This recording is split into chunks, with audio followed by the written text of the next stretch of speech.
Hi,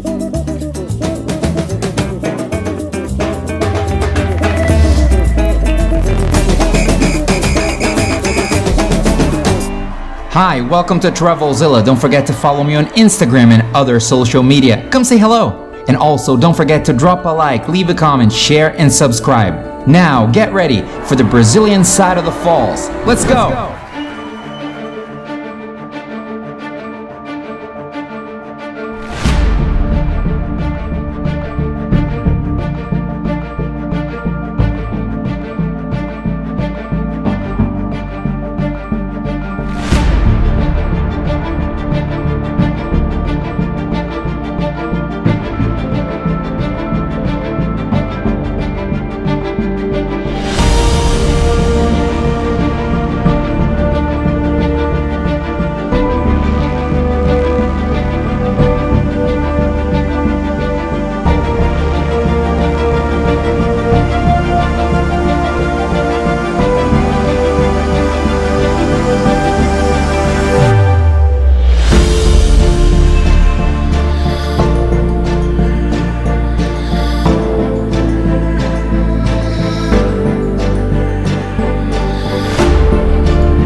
You know that one special moment you've been waiting for your entire life? The few seconds before something huge happens. It feels like you're about to witness creation, when time stops and all you hear is your own heartbeat. That's what Iguassu Falls means to me, that one moment. I felt so small, yet part of something bigger than all of us. That's the spirit of a place that will touch your soul and that has changed who I am forever.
Guys, this definitely is one of my favorite places in the world, one of the world's most spectacular sights. It's unbelievable.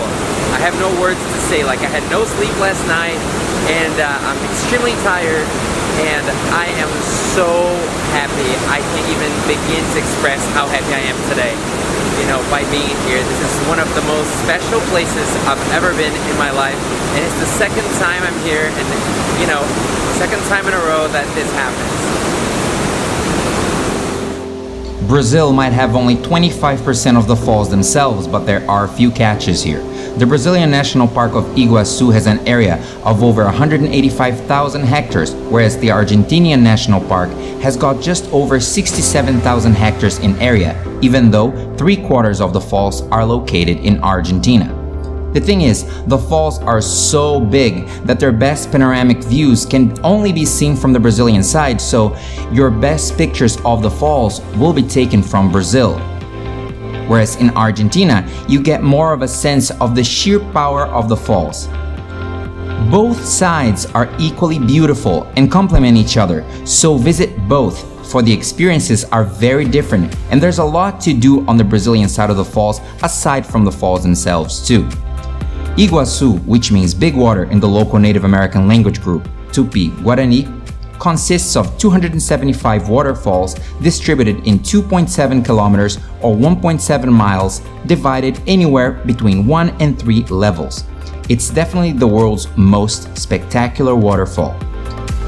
Even though this video focuses on whatever you can do on the Brazilian side beyond the falls, I'll also take you with me on an in-depth visit of the falls in both Brazil and Argentina, so stay tuned for my other videos here on TRAVELZILLA, okay? Here I am in Argentina, and it's absolutely stunning.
Do you know if you need a Brazilian visa before you come here though? If you're from the European Union, the UK, or Eastern Europe, don't worry, you will not need a visa for Brazil unless you're from Azerbaijan. Everybody else is visa free. If you're from Russia or Kazakhstan, you're visa free as well. Congratulations. If you're from the United States, Canada, Australia, and Japan, congratulations as well. You're visa free since June 17th, 2019 for up to 90 days a year. If you're from China or India, get ready, you will need a visa for Brazil. Latin Americans, except for Cubans, are visa exempt. For those of you who don't need visas to come to Brazil, make sure you know for how long. For the length of your stay without a visa may vary from country to country. In South Africa, the UAE, South Korea, and Turkey don't need visas to come here.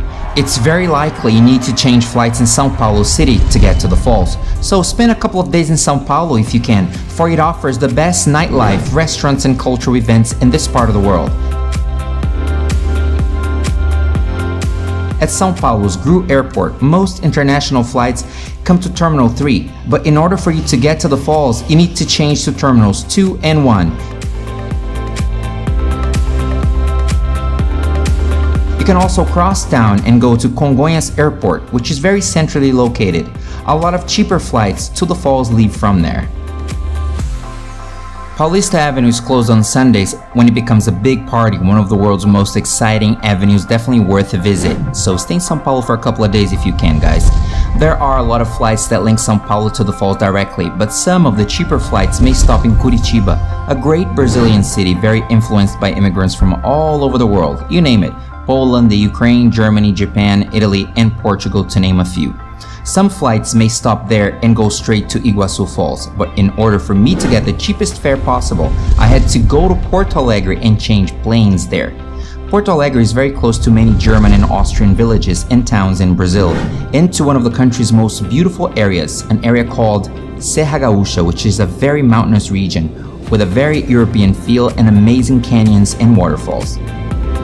So from Porto Alegre, I finally departed to Foz do Iguaçu, a city with 265,000 inhabitants in the triple border region of Brazil, Argentina, and Paraguay.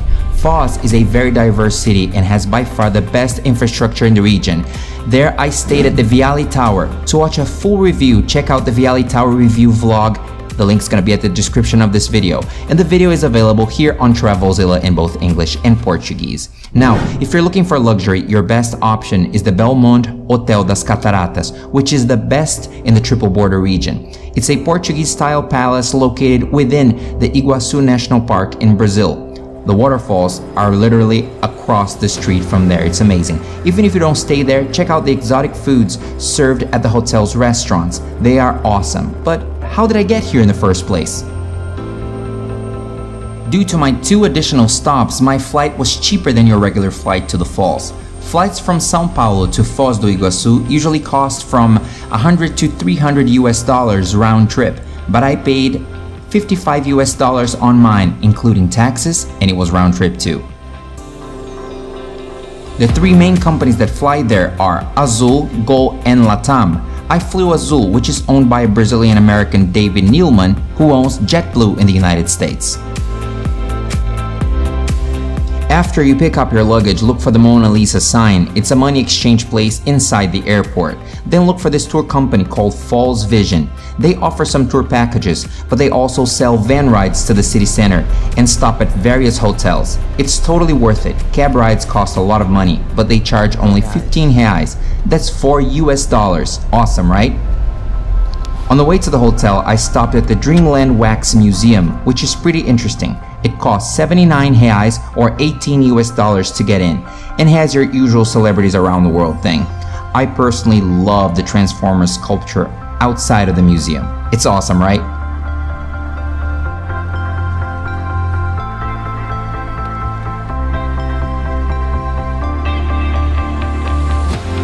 Well, like I said before, I stayed at a very good hotel called the Viale Tower. The area around this hotel, alongside George Schimmelfang Avenue, is the best area for you to stay in the city. Foz is home to over 265,000 inhabitants from very diverse cultures. This area in particular has a lot of people from Palestine, China, Japan, a lot of Italians, Polish, Portuguese, Germans, Spanish, Paraguayans, you name it. It's very multi-ethnic. And the 3 major religions are very popular here. Christians, Catholic and Protestant, Muslims, and Buddhists live in peace here. George Schimmelfang Avenue is very centrally located, and from there you can easily come and go to all major attractions in the triple border region. You can easily go to Paraguay and Argentina, the falls, so on and so forth. Well, my hotel is close to a Catholic church, and that's a great reference point on George Schimmelfang Avenue for 2 main reasons. 1, a 24-hour pharmacy, and 2, the best ATMs to get money out if you're a foreigner are at Banco do Brasil. When there, look out for the cash machines that have MasterCard Maestro signs written on them. Those are the best ones. On George Schimmelfang Avenue, you'll find many food joints, restaurants, hotels, and bars. My favorite is called Oficina do Sorvete. It's an ice cream shop that also sells delicious sandwiches and juices. It's usually packed at night, okay, so go in the afternoons if you can. Sandwiches are well served and will cost you anywhere between $5 and $7 US. It's right next door to the Viale Tower, right next door to Subway. If you keep on going, you'll find a convenience store, a few bars, and a McDonald's. At night, the avenue is teeming with bars and restaurants. So if you decide not to stay at the luxurious hotel Belmont das Cataratas inside the national park in Brazil, make sure you stay at George Schimmelfang Avenue in the city center or within that area. It's the best area for you to stay in town, okay?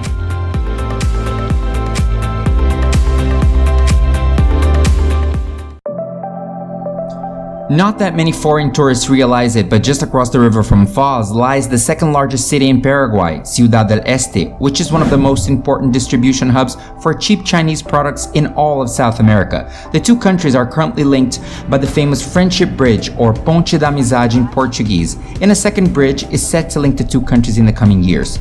People from most of Latin America except for Cuba, citizens of the EU, the UK, Japan, South Korea, Taiwan, Russia, and South Africa don't need visas to go to Paraguay.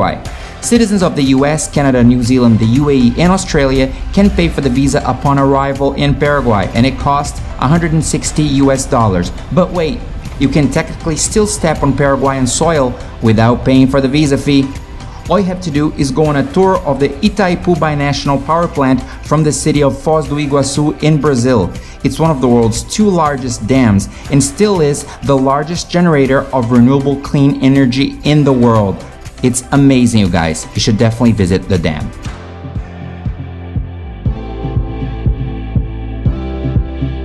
The area in which the dam is located belongs to both countries, so if you have already come from Brazil, you can visit both the Paraguayan and the Brazilian sides of the power plant. You can also get your passport stamped, not by an immigration official of course, but by one of the power plant's employees.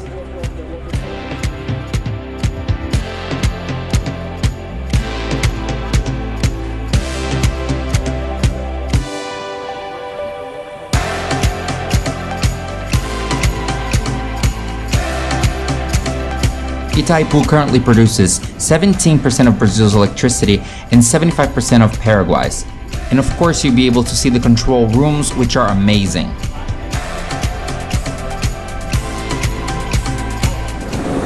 Hi guys, so I'm here now at the Itaipu, or the Singing Rock,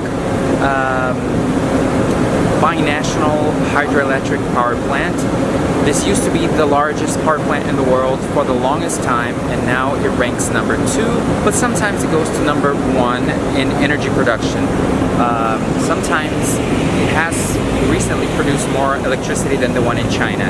So it goes between number 1 and number 2, okay? The dam is huge. It's composed of 20 generator units, and it's got 7.92 kilometers or 4.16 miles long. And it's got an average height of 196 meters or 643 feet. But if you measure the dam, plus the part of the dam that goes underwater all the way down to the river floor, it totals 260 meters or 850 feet in height. Now imagine a 70-story building that goes for miles and miles. The downside is that in order for the Itaipu Dam to be constructed, both countries had to sacrifice Guaíra Falls, or Guaíra 7 Falls as it was called here in Brazil. The falls were arguably the largest in the world in water flow rate. They were 114 meters or 375 feet tall and had a water flow rate anywhere between 10 to 40 times that of Iguassu Falls. That happened because they were located in the mighty Paraná River, which is much bigger than the Iguassu River itself. The falls comprised 18 cataracts clustered in 7 groups of falls, that's why they had that name. The falls are located where the Paraná River was forced through a narrow gorge, that's why it was so powerful. It's a shame really, but that's the price we had to pay to become the world's 8th largest economy. Well, after feeling so sad because of the loss of Guaíra 7 Falls, which I'm never going to be able to see, I decided to do something cheerful. So why not go on a helicopter ride above one of the world's 7 wonders of nature? Let's go, you guys. Well, I bought most of my tours from a company called Lumar Tour, and the helicopter ride cost me $120 and they picked me up from the hotel. And they dropped me off at Helisul, which is the company that owns the helipad. And then from there, I waited for a little bit, and then I went on my incredible helicopter ride. The helicopter ride usually lasts between 12 and 14 minutes, and it's absolutely amazing. Now, before I knew it, it was my turn to go on a helicopter ride. I was really excited, even though my hair was a total mess, but I was so happy I didn't care at all. Time to board.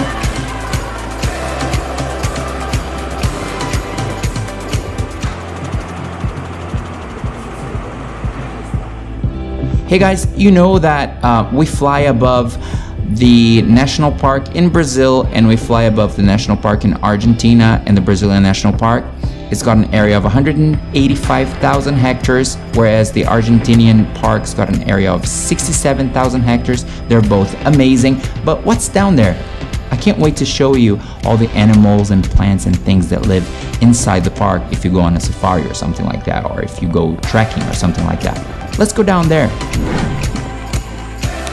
If you take the time to explore the jungle, it's very likely that you may come across a dwarf caiman, so don't worry if you get lucky. You might be able to see large caimans too. I saw 4 of them, 4 of the big ones, I'm not joking.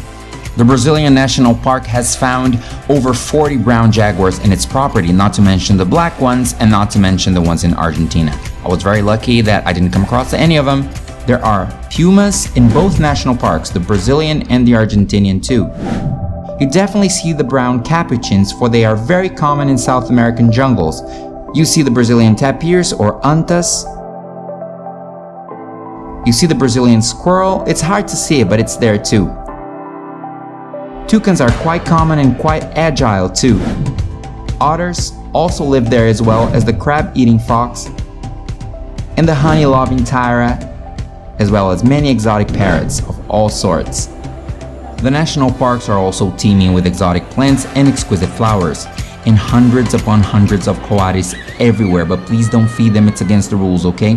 The park is also home to various marsupials, such as the opossum. Not that many people know that, but marsupials actually migrated from South America to Australia, not the other way around. And check this out, the capybaras, or capivaras in Portuguese, are the biggest rodents on Earth. They're everywhere here. And eaters can also be found in decent numbers, but are rarely seen by tourists. But what do you see here then? Beautiful birds, exotic vegetation, and beautiful wildflowers keep on showing up everywhere. But the one thing that surprised me the most was the number of red-brocked deer. I saw 4 of them in 3 separate occasions. I was lucky when I went, because when I went on a safari, it was after 4 p.m. And when the parks got less people, you know it, animals start showing up, right? Check this out. I couldn't believe my eyes.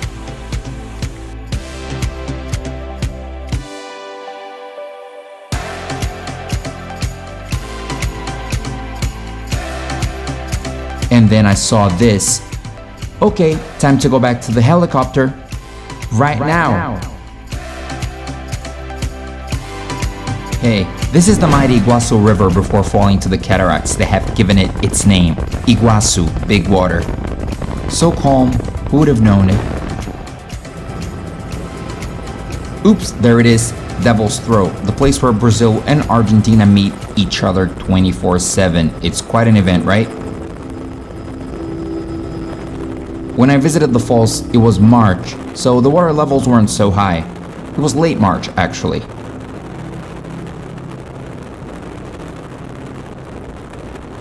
That's the Gran Meliá Iguassu, Argentina's 5-star hotel. Check out what it looks like a bit earlier in the year. Some drone shots can't hurt, can they?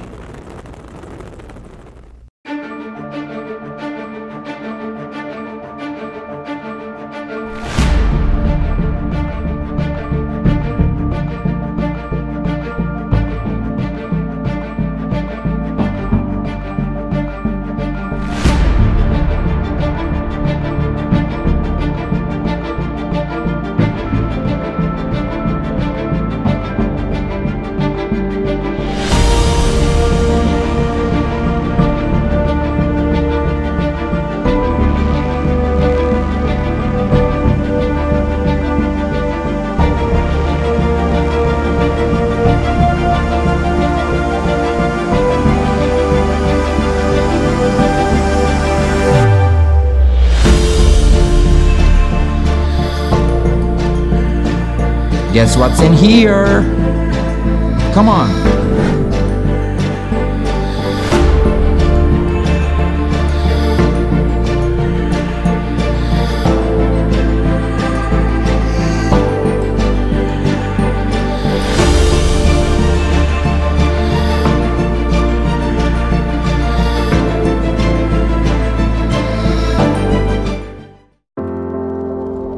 In the following videos, I'll take you with me to an ice bar in Brazil where I'm gonna have a few drinks with my friends Darth Vader, Batman, and Snowman. It's gonna be fun, you guys.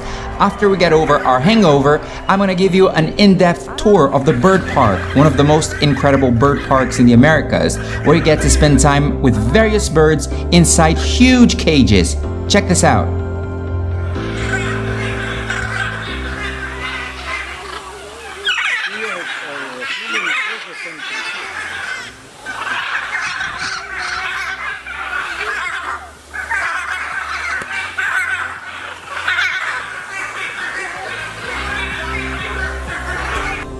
I'm gonna give you tips, advice, and information about the Brazilian side of Iguassu Falls, where to go, the prices, various attractions, so on and so forth.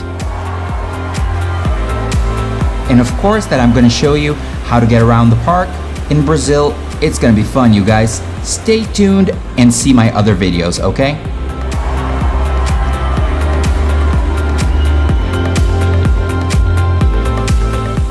And of course I'm gonna give you an in-depth tour of the world-famous Macuco Safari, as well as tell you all about the place's history and whatnot. And I'm gonna show you all about the famous boat ride on the Brazilian side.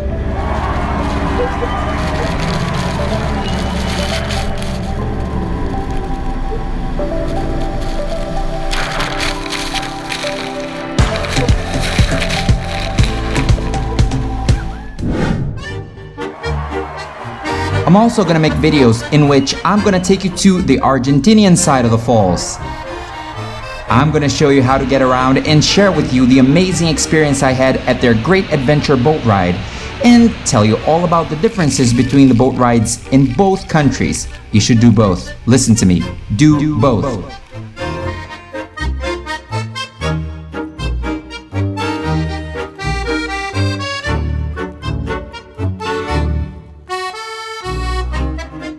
And I'm also gonna take you to an ice bar in Argentina. And while in Argentina, we're gonna do some wine tasting, enjoy some tango and dinner with empanadas, and visit the Argentinian National Park of Iguassu. It's wonderful, you guys. And of course, I'm gonna have a special video on the Paraguayan side of the triple border. Let's go shopping! And I'm gonna talk about the Itaipu Dam only as well. Hey guys, thank you so much for staying with me until the very end of this video. Don't forget to activate the notifications tool by clicking on the bell sign. Don't forget to drop a like, leave a comment, share, and subscribe. See you on the next video. Bye bye!